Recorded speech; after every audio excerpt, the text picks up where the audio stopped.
صينية البطاطس بالفراخ من أكتر الوصفات اللي بتتعمل بأكتر من فكرة، وكل مرة بتطلع أحلى من اللي قبلها. تعالى أشارك معاكم واحدة النهاردة من ألذ الطرق ليها.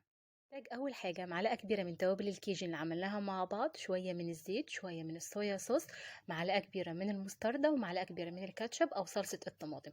هميكس التتبيلة مع بعض وهسيبها على جنب.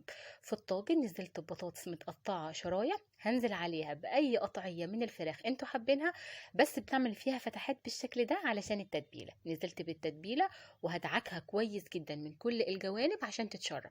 ربع كوباية من المية. هندخلها الفرن على 180 من غير ما نغطيها لحد ما البطاطس والفراخ يستووا وياخدوا لون تحفة، ويبقى معاها كمان صوص خفيف من تحت.